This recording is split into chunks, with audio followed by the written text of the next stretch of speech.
Hello and welcome back to another episode of the All Around Growth Podcast. My name is Rob Kaiser and I am your host. Today we have a scintillating episode where we're going to talk about socks. Yeah, that's right, socks.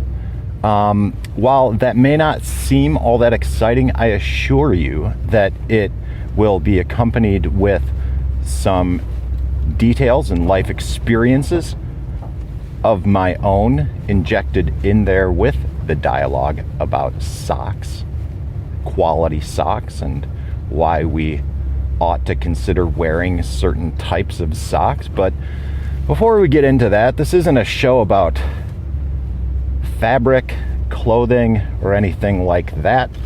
This is a show that provides insight and tools to build the life and homestead of your dreams. And we also have a budding community forming largely through Telegram. And you can join us there at t.me/allaroundgrowth on your internet browser. That is one way to engage without putting yet another app on your phone. So check it out, t.me/allaroundgrowth. And without further ado, I guess we will dive right into the subject of socks.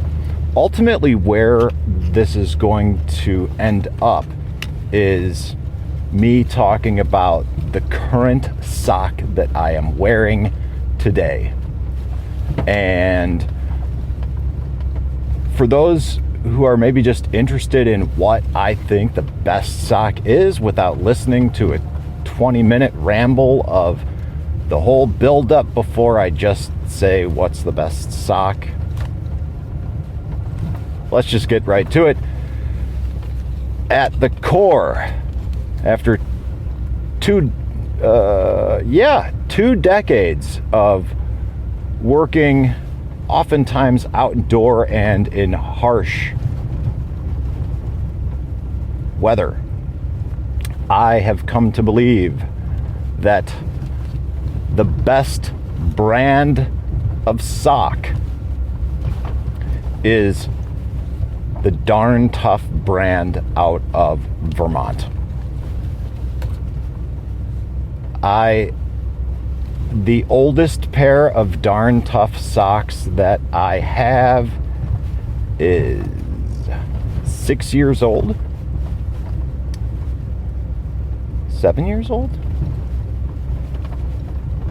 It's they are going into their 7th season, and they hold up well.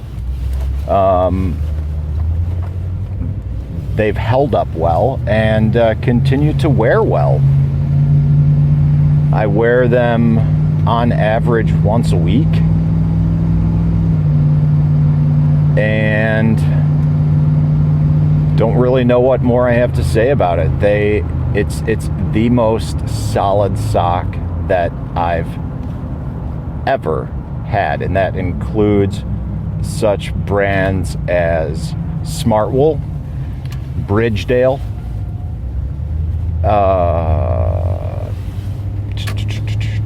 those are the two that come to mind. And I'm sure some other brands will come up. Like I've worn REI, just like stock brand socks. Do not recommend those.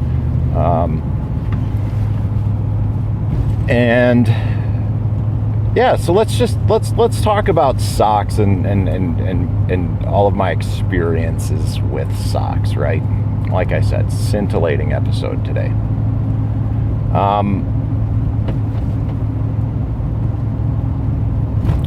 And how I got turned on to Darn Tough socks. So, you know, I grew up just like many other people, you know, normal, middle class, I guess upper middle class. Yeah, upper middle class home in suburban America. We didn't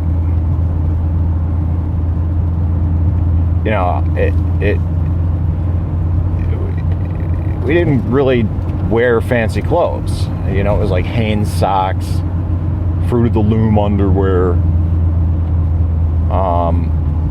and that's largely the way it stayed until I moved out west. And maybe, yeah, I mean, prior to that, I was active in hiking and stuff like that, but it wasn't really until I moved out west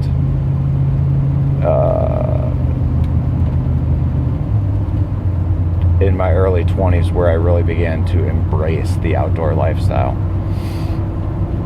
And in doing so, in addition to working outdoors, like I said, there was a lot of hiking, backpacking, trail running,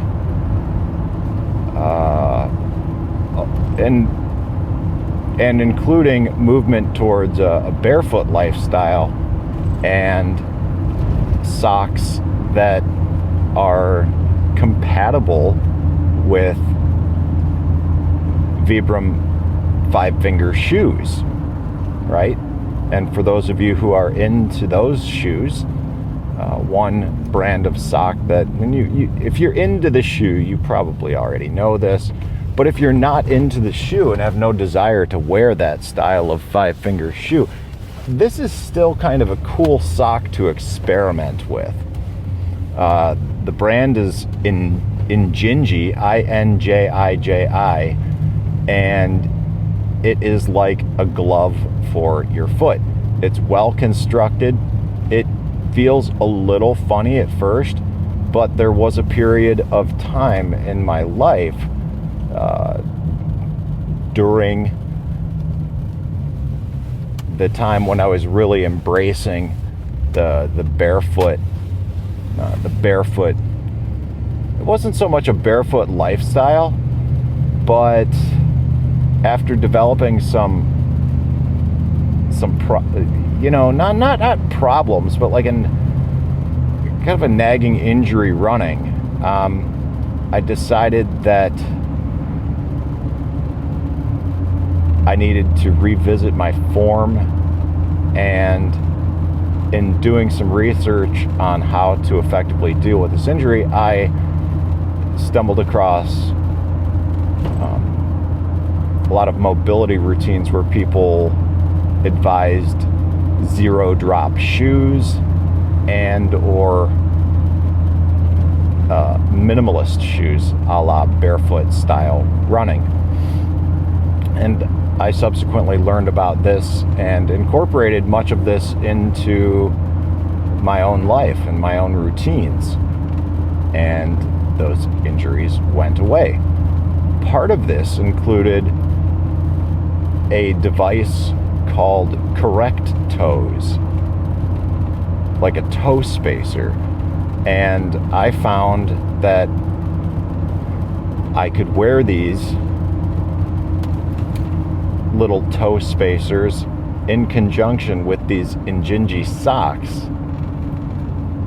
inside my work boots if I purchased a pair of Red Wing King Toe series boots.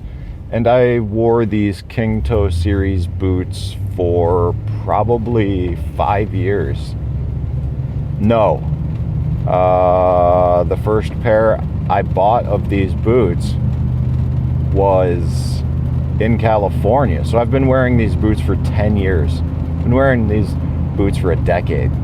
And this is how long I got cripes. I guess this is how long I've been doing this kind of, having this interest in mobility, motion, feet,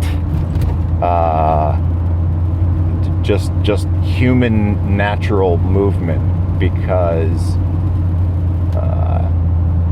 there were aspects of my life that were very sedentary, and I guess I've come to believe that this sedentary Western lifestyle is the root cause for most of the problems and dis-ease that we experience as a culture. But that, friends, is another subject for another day. We are talking about socks.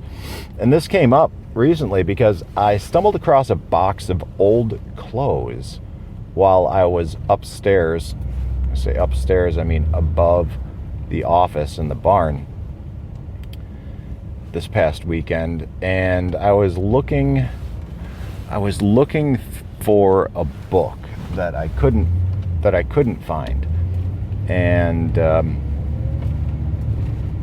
at any rate, I ended up pulling down this box of clothing, and I unpacked some things that I forgot I had, actually. Some cold weather gear, and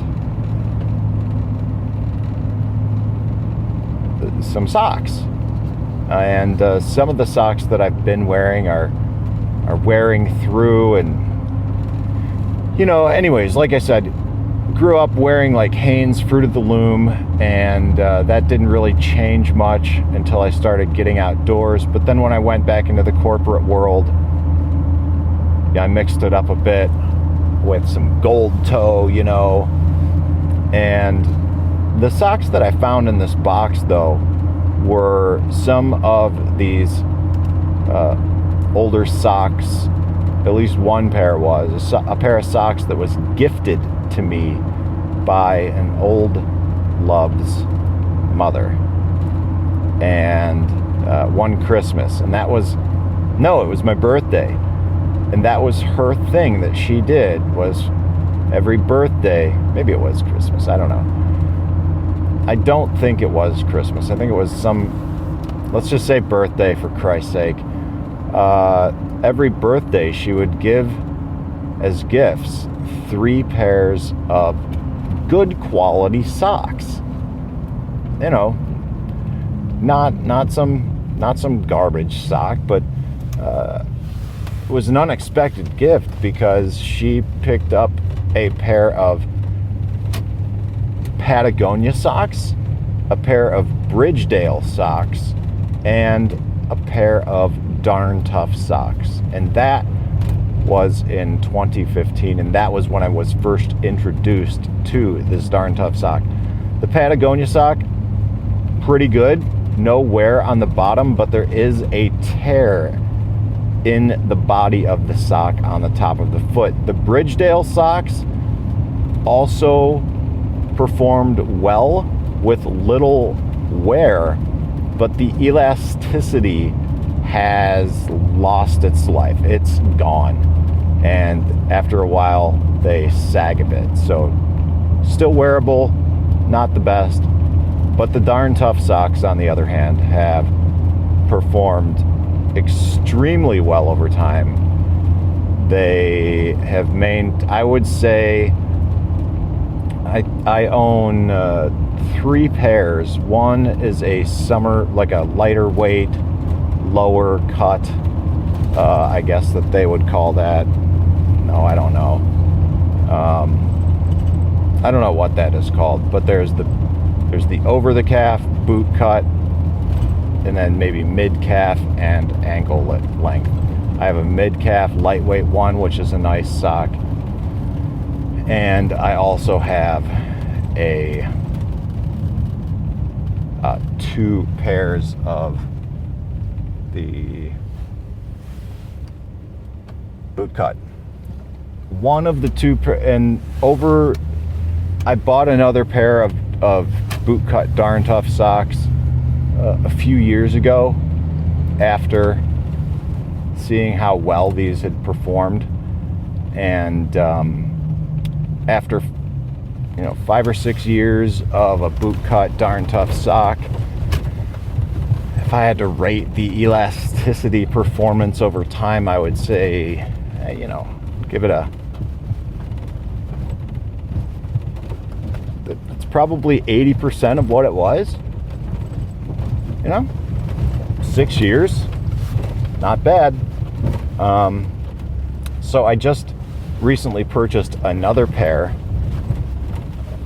and this is a work sock. It's an over the calf mid-weight sock, and I've never worn that tall of a sock before. It feels kind of funny, but we're gonna see how it does because I'm wearing a different style of boot, like a Wellington pull-on work boot now, and I'm not 100% sold on these boots, but kind of interesting. It's a nice change of pace. And that's it, guys. I'm about to park the truck. If you like what you hear, check out the show notes. I'll link to some of the brands and some of the stuff I talked about in the show notes, and I will leave it on you to share it from there. That's it, guys. We'll see you in the next episode tomorrow. This is Rob Kaiser, and thank you.